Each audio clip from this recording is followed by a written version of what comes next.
જય શ્રી કૃષ્ણ મિત્રો, કેમ છો? તમે મારી પ્રીવિયસ વિડીયોઝ જોઈ જશે. જો ના જોઈ હોય તો તેની લિંક ડિસ્ક્રિપ્શન બોક્સમાં મેન્શન કરેલી છે. તેના પર ક્લિક કરીને તમે જોઈ શકો છો. તો આજે આપણે એક નવી ફોર્મ્યુલા વિશે જાણીશું અને તેનો ઉપયોગ ક્યારે અને કેવી રીતે કરવામાં આવે છે તે પણ જાણીશું. તો ચાલો આપણે જોઈએ. સૌથી પહેલાં તમે જોઈ શકો છો કે મારી ફાઇલમાં કેટલાક નામ લખેલા છે અને એ નામ એક જ સેલમાં સ્પ્લિટ કરીને લખેલા છે. જેમ કે પહેલાં સરનેમ છે, પછી બાળકનું નામ છે અને પછી એના પિતાનું નામ છે. તો તમને થતું હશે કે આ કેવી રીતે આવ્યું, તો એ પણ હું તમને શીખવાડું કે આપણે પહેલાં લખીશું સરનેમ. હવે મારે એની નીચે બાળકનું નામ લાવવું છે એક જ સેલમાં પણ નવી લાઈનમાં.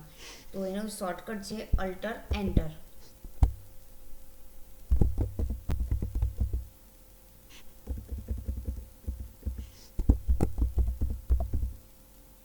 પછી ફરીથી અલ્ટર એન્ટર. નેક્સ્ટ બીજું નામ પણ બતાવી દઉં તમને. પહેલા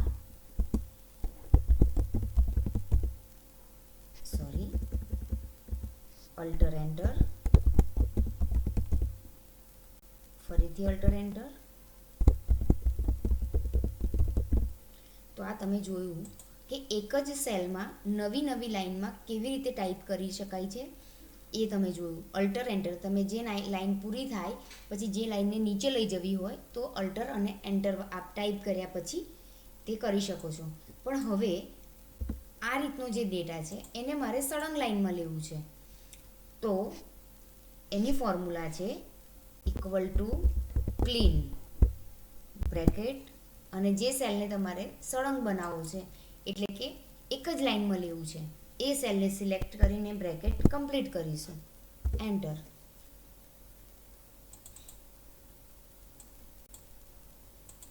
તમે જોઈ શકો છો અને હું નીચે ડ્રેગ કરી દઈશ એટલે બધા જ બાળકોના નામ એક જ લાઈનમાં આવી જશે. અને તમને એમ થશે કે આને પણ હું ડબલ ક્લિક કરીને કોલમ મોટું કરીશ તો એ સીધી લાઈનમાં થશે નહીં, કારણ કે આપણે અલ્ટર અને એન્ટર આપેલું છે એટલા માટે.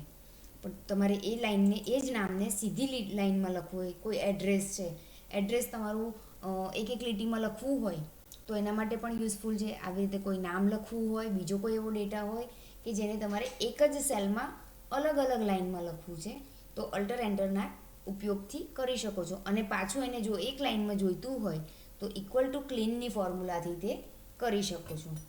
જો તમને મારી આ વિડીયો ગમી હોય તો લાઈક શેર કરવાનું ભૂલતા નહીં, અને તમે મારા ચેનલ ઉપર નવા હો તો સબસ્ક્રાઈબ કરવાનું પણ ભૂલતા નહીં, અને બેલ આઇકોન પર પણ ક્લિક કરવાનું પણ ભૂલતા નહીં.